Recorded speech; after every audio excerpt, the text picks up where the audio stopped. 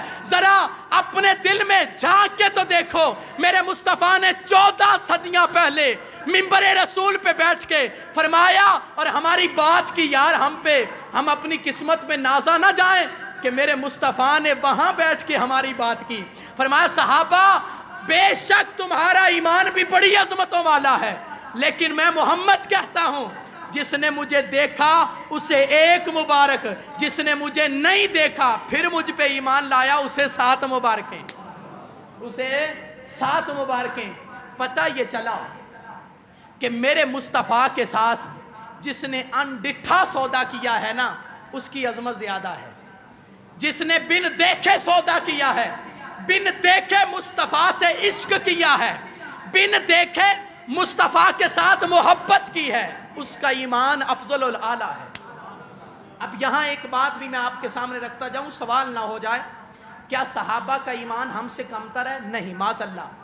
ایک جزوی شان میرے مصطفیٰ نے بتائی ہے، ایک جز ہوتا ہے شان کا، جیسے ہر حالت کے اندر والدین اولاد سے اعلیٰ ہوتے ہیں، لیکن اگر اولاد حافظ قرآن ہو جائے تو حافظ کی وجہ سے بیٹے کا مقام رب کی بارگاہ میں زیادہ ہو جاتا ہے، لیکن یہ نہیں ہے کہ وہ اپنے باپ سے عظمت میں بڑھ جائے گا، وہ ایک جزوی شان ہے، وہ اس کی اپنی محنت ہے۔ اسی طرح صحابہ کا مقام وراء الورا ہے، ہم صحابہ کا مقابلہ نہیں کر سکتے، صحابہ عظمت والے ہیں، لیکن میرے مصطفیٰ نے ہم لوگوں کی جو ایمان مصطفیٰ پہ رکھتے ہیں اور دیکھا بھی نہیں، آقا کو دیکھا بھی نہیں، فقط سنا ہے کہ ایک کالی زلفوں والا تھا، ایک مصطفیٰ تھے، ایک والضحیٰ کے چہرے والے تھے، ایک واللیل کی زلفوں والے تھے جو خرامہ خرامہ چلتے تھے، میرا رب بھی قسمیں اٹھاتا تھا۔ ایک آقا کی باتیں سنی ہیں اور نعت سن کے مصطفیٰ پہ قربان جاتے ہیں، واری واری جاتے ہیں۔ اب توجہ طلب بات یہ ہے، جو انڈٹھا سودا ہونا وہ آسانی کا ہوتا ہے۔ حضرت بہلول دنا یہ اہل بیت کا ایک بہت بڑا غلام ہے، حضرت مولا علی کا بڑا غلام ہے اور مولائی بندہ ہے، اور آقا کی عظمت و شان پہ قربان جانے والا، اور مولا علی شیر خدا کرم اللہ وجہ الکریم کا ہر وقت نام اپنی زبان پہ جپنے والا وہ شخص حضرت بہلول دنا رحمت اللہ تعالی علیہ ایک دن بیٹھے ہیں، قریب سے بادشاہ ہارون رشید گزرا، اس کی بیوی ملکہ زبیدہ بھی ساتھ تھی، آگے بادشاہ ہارون رشید ہے، پیچھے سواری ملکہ کی ہے۔ جب گزر رہے ہیں بادشاہ نے دیکھا کہ بہلول دنا ہے اللہ کا ولی، لیکن وہ بچے مٹی کی کپیاں نہیں بناتے، مٹی کے گھر بناتے ہیں، بیٹھا بہلول دنا مٹی کے گھر بنا رہا ہے، اور اوپر بیٹھے ہوئے ہارون رشید نے پوچھا سواری پہ ہی، بہلول کیا کر رہا ہے؟ کہنے لگا جنت کے اندر لوگوں کے گھر بنا رہا ہوں، جنت کے اندر لوگوں کے گھر بنا رہا ہوں اور یہ بیچتا بھی ہوں۔ ہارون رشید کہنے لگا کتنے کا بیچتا ہے؟ کہتا ہے 10 درہم کا بیچتا ہوں، 10 دینار کا بیچتا ہوں۔ ہارون رشید نے انسنی بات کر کے چل پڑا، کہنے لگا یہ اللہ والا ہے، اس کا اپنا مزاج ہے، اس سے کوئی بات نہ کی، چل پڑا۔ پیچھے ملکہ زبیدہ بھی آ رہی تھی، اس نے دیکھا کہ بہلول کپیاں بنا رہا ہے، بہلول مٹی کے گھر بنا رہا ہے اور بیچتا بھی ہے۔ پوچھا بہلول کیا کر رہا ہے؟ کہنے لگا جنت کے اندر لوگوں کے گھر بنا رہا ہوں اور بیچتا بھی ہوں۔ حضرت ملکہ زبیدہ کہنے لگی کتنے کا بیچتا ہے؟ کہا 10 دینار کا یا 10 درہم کا۔ اس نے اپنے نوکر کو حکم دیا اسے 10 درہم یا دینار دے دے۔ کہا بہلول اب میرا جنت میں گھر ہو گیا؟ کہا ہاں یہ گھر جو ہے نا یہ تیرا ہے۔ جب اتنی بات کی دونوں بادشاہ اور اس کی ملکہ واپس پلٹے، اور جب واپس پلٹے رات کا وقت ہے، سوتے ہیں، سوئے ادھر ہارون رشید کو خواب آیا کہ جنت سجی ہوئی ہے اور جنت کے اندر ایک مکان ہے، محل ہے، محل کے دروازے پہ لکھا ہوا ہے ھذا بیت الملکۃ الزبیدہ، یہ جو گھر ہے یہ ملکہ زبیدہ کا ہے۔ اب ہارون رشید اٹھا اور اٹھ کے اس دروازے کی طرف جاتا ہے، جب اس گھر کی طرف پلٹا آگے ہاتھ بڑھایا تو جنت کے دربان نے ہاتھ پیچھے کر دیا۔ جب پیچھے کیا کہتا ہے کہ یہ میری ملکہ، میری خاتون کا، میری بیوی کا گھر ہے، مجھے جانے دیجئے۔ انہوں نے کہا یہ اسی کا گھر ہے، تیرا اس کے اندر حصہ ہی کوئی نہیں، تیرا اس کے اندر حصہ ہی کوئی نہیں، یہ ملکہ زبیدہ کا گھر ہے۔ اب اٹھا، صبح کے وقت نوکروں کو تیار کیا، اسی طرح قافلہ چل پڑا۔ دیکھا کہ جناب ہارون رشید گزر رہے ہیں اور حضرت بہلول دنا پھر گھر بنا رہے ہیں۔ ہارون رشید پوچھتا ہے بتا تو صحیح کیا کر رہا ہے؟ کہنے لگا جنت کے اندر گھر بنا رہا ہوں۔ کہا بیچتا ہے؟ ہاں بیچتا ہوں۔ کتنے کا؟ کہا آدھی بادشاہی لگے گی، آدھی بادشاہی لگے گی۔ جب ہارون رشید نے یہ بات سنی پریشان، پسینے چھوٹ گئے، کہنے لگا کل تو 10 درہم میں بیچتا تھا، آج آدھی بادشاہی؟ کہا کل انڈٹھا سودا تھا، کل تو دیکھ کے نہیں آیا تھا، ملکہ زبیدہ نے اندیکھا سودا کیا تھا تو قیمت کم تھی، قیمت تھوڑی تھی، آج تو دیکھ کے آیا بیٹھا ہے رات کو، آج اس کی قیمت زیادہ ہے۔ بس بیعنے ہی اسی طرح بلا تشبیہ و بلا مثال عرض کرتا ہوں، میرے مصطفیٰ نے فرمایا جس نے مجھے دیکھا اور مجھ پہ ایمان لایا اسے 1 مبارک، جس نے مجھے نہیں دیکھا اور مجھ پہ ایمان لایا اسے 7 مبارک۔ اب 2 حدیثیں آپ کے سامنے رکھتا ہوں کہ حقیقت ایمان کیا ہے۔ میرے آقا کریم علیہ السلام کے پیارے غلاموں، حقیقت ایمان یہ ہے کہ ایک صحابی رسول تھے، آخر وہ بھی انسان تھے۔ حدیث کی کتب کے اندر آتا ہے کہ میرے مصطفیٰ کریم علیہ السلام، اس سے پہلے ایک اور بات عرض کروں، آقا غلہ تقسیم کر رہے تھے۔ حضرت عمر رضی اللہ تعالیٰ عنہ کا یہ طریقہ کار تھا کہ جب بھی مصطفیٰ منبر پہ تشریف فرما ہوتے تو آپ میرے آقا کے پیچھے کھڑے ہوتے، تلوار لے کے میرے آقا کے پیچھے کھڑے ہوتے۔ میرے آقا مسجد کے اندر بیٹھے کچھ تقسیم کر رہے ہیں، کھجوریں غلہ تقسیم کیے جا رہے ہیں۔ ایک بندہ آیا جو بڑی نمازیں پڑھتا تھا، بڑے روزے رکھتا تھا، حج کرتا تھا، زکوٰۃ دیتا تھا، سبھی اعمال کرتا تھا، لیکن توجہ طلب بات ہے، جب اس نے میرے آقا کریم علیہ السلام کے سامنے سوال دراز کیا، ہاتھ دراز کیا، میرے آقا نے اسے کھجوریں دی۔ میرے آقا کسی کو کھجوریں زیادہ دے رہے تھے، کسی کو کھجوریں تھوڑی دے رہے تھے، کسی کو زیادہ دے رہے تھے، کسی کو تھوڑی کھجوریں دے رہے تھے۔ اب وہ جب میرے آقا نے اسے دی نا تو وہ میرے آقا کو پشت کر کے چل پڑا اور کہنے لگا محمد عدل کر، استغفر اللہ، آقا کو کہنے لگا اے محمد عدل کر، انصاف کر۔ جب وہ بندہ آیا نا میرے آقا کریم علیہ السلام کو یہ بات کہنے لگا کہ اے محمد عدل کر، ادھر جناب عمر نے تلوار کھینچی، جناب عمر نے تلوار کھینچی نیام سے، عرض کی آقا اگر آپ کی اجازت ہو تو میں اس کا سر قلم نہ کر دوں۔ اس نے آپ کو کہا کہ عدل کر، انصاف کر، آپ کے صدقے تو سارے جہان میں عدل اور انصاف بانٹا جا رہا ہے۔ میرے آقا نے فرمایا عمر نہیں، اسے قتل نہیں کرنا، بلکہ سن لے، اس کی نشانیاں دیکھ لے، اس کی نشانیاں دیکھ لے۔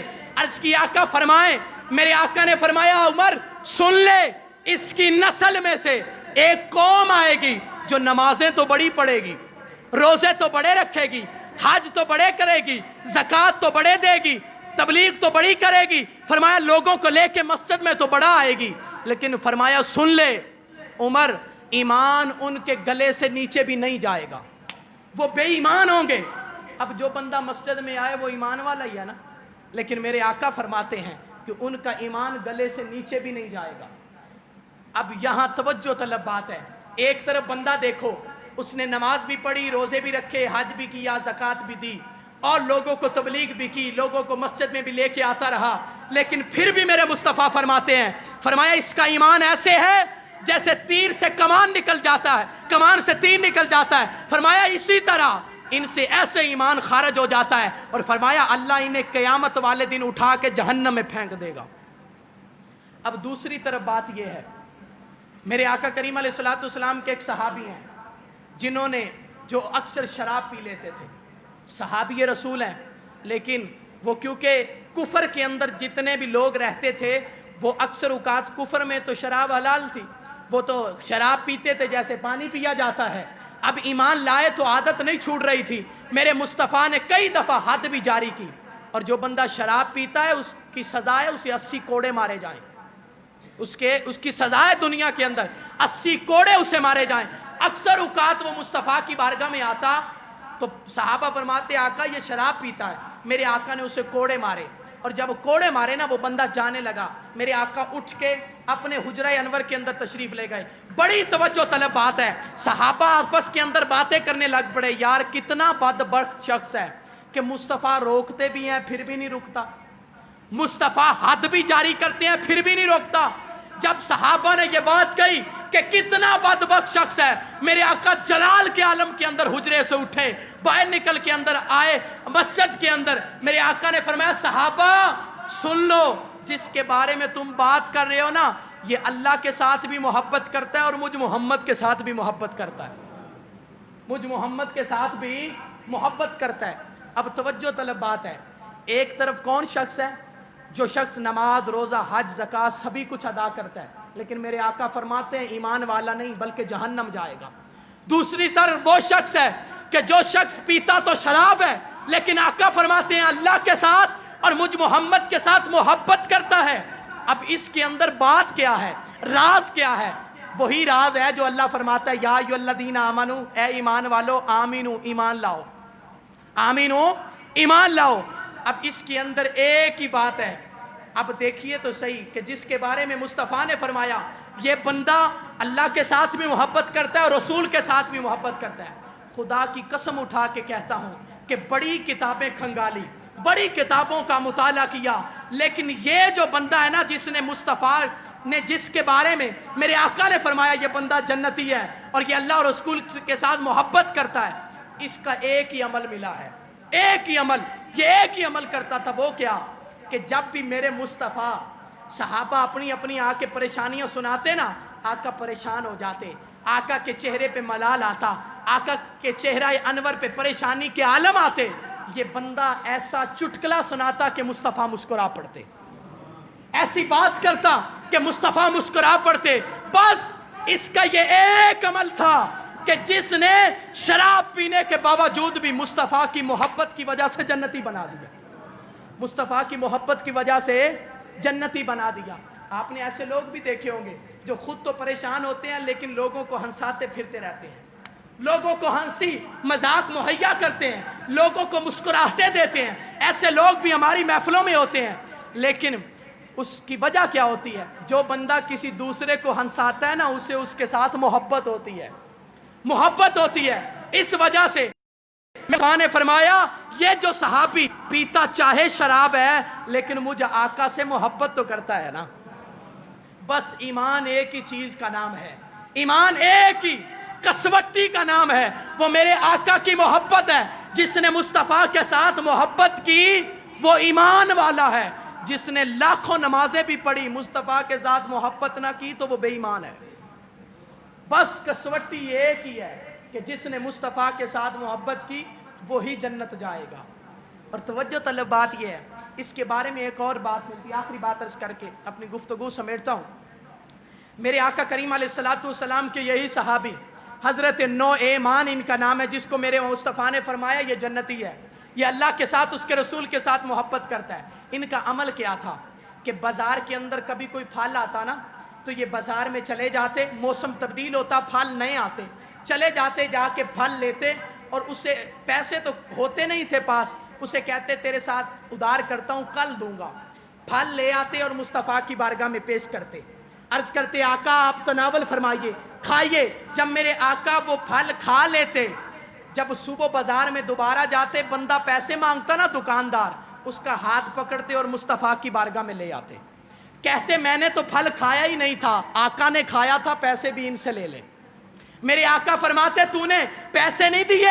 عرض کی آقا غریب ہوں کیا کروں، میرے پاس تو کچھ ہے ہی نہیں، پلے ہی ککھ نہیں ہے آقا، لیکن میری محبت یہ کہتی ہے بازار میں جو بھی نیا پھل آئے میرے آقا ہی کھائیں، میرے آقا ہی تناول فرمائیں۔ آقا مجھے آپ سے محبت جو ہے بس اسی محبت کی وجہ سے میرے آقا نے فرمایا یہ اللہ کے ساتھ بھی محبت کرتا ہے اور اس کے رسول کے ساتھ بھی محبت کرتا ہے۔ دعا ہے اللہ رب العزت ہمیں عمل کی توفیق عطا فرمائے اور